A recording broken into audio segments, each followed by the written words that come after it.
What's up, guys? Welcome back to my channel. Hope you're having a great day.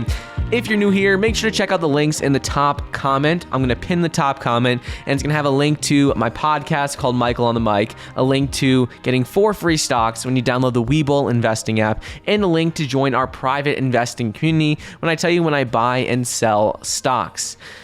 Today, we're going to talk about a stock that you guys have been asking a lot about. I did an update on it the other day, and we're going to talk about Churchill Capital, stock ticker symbol CCIV, and their merger with Lucid Motors. We have some big confirmation, some big news that just came out the other day on approvals about factories and expanding them. We also got some news about Saudi Arabia, what's going on there with Lucid Motors, how that could potentially be a really big investment that they're going to have to allocate billions of dollars to, and a couple of other things. So right now, CCIV is sitting right around $24.76 a share. It has been fluctuating a lot every single day. Today, it's been between $24 all the way up to $27 a share over the last 6 months.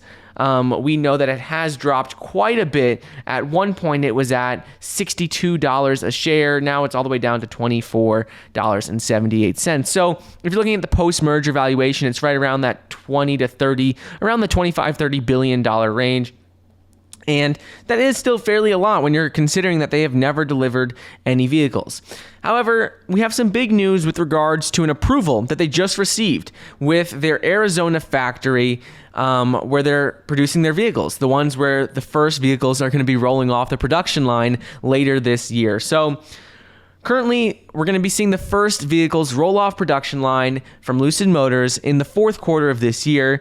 Originally, we were supposed to see it in the third. I've mentioned this before, but it has been pushed back because of delays with parts because of the pandemic.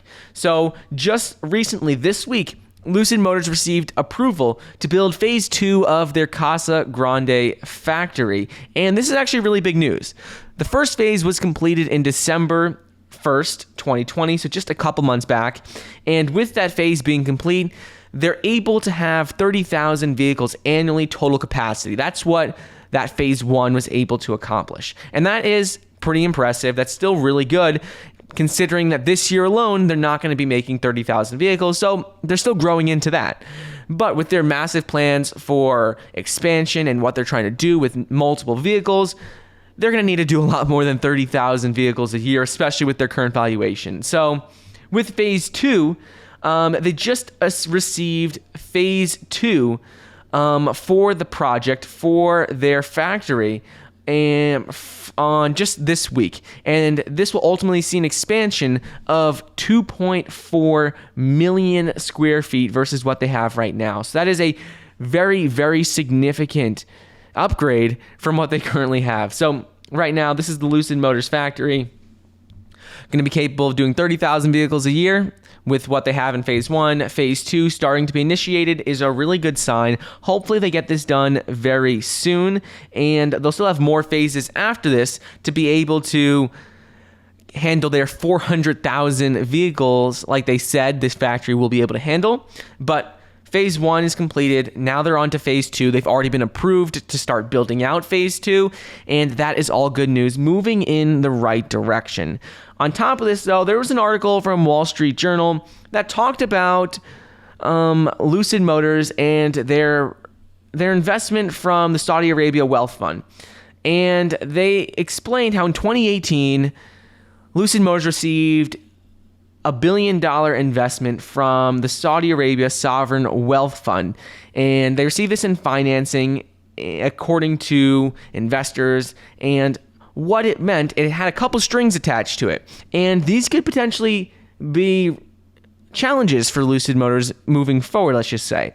Because with this investment, they were required, and they still are going to have to, build a factory, a manufacturing place in Saudi Arabia. And the problem with this is that Saudi Arabia has very little of the manufacturing footprint necessary for building cars, let alone electric vehicles, meaning that many of the cars' parts are going to need to be imported, and that could potentially double the manufacturing costs at that plant.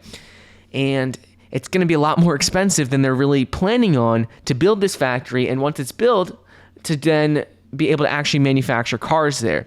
And with the investment they received in 2018, they're going to have to be able to build this factory in Saudi Arabia. It was part of a contract when they got this massive investment. So there's no way getting around it. And looking into the future, this, while it is good because they're going to be able to export vehicles more in Saudi Arabia, potentially easier to get vehicles to Europe and other countries in the Middle East.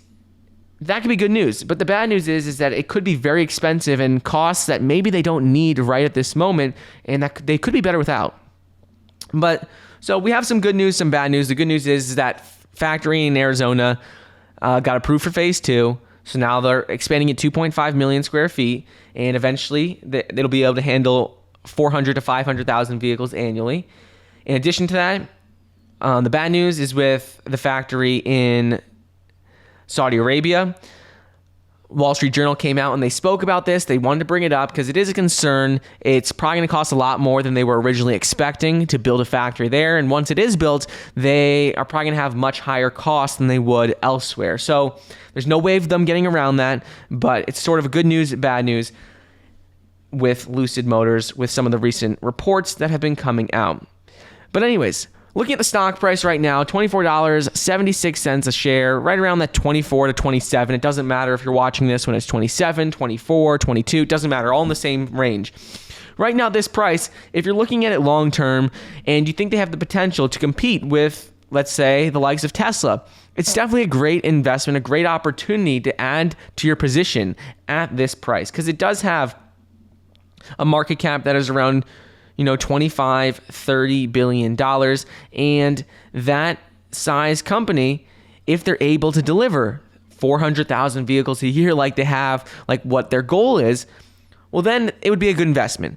The risk right now is that they haven't yet delivered a single vehicle. I've mentioned this quite a few times, and I just want to go over it because it is important. You never know what could happen when they get those first vehicles out. Customers may not like it. They may love the vehicle, but depending on what happens will really have a big impact on their brand image moving forward. And remember, this is a high risk, high reward investment. It still is a SPAC, even though we know it's merging with Lucid Motors. It still is a high risk investment considering they've never delivered any vehicles. So I'm not trying to be negative, just trying to be realistic, let you guys know the positives, the negatives, the good news and the bad news with the factories in both Arizona and Saudi Arabia. But that's really all I got for you guys today. Just wanted to do a quick little update on the phase 2 approval of the factory, on what's going on in Saudi Arabia, and how I think right now is still a great time to be adding to your position in CCIV, even though it is a high risk, high reward play. Obviously, you don't want to go all in, but it is still a good time to add to your position at the current price. It easily could bounce back to where it was just a couple of weeks ago.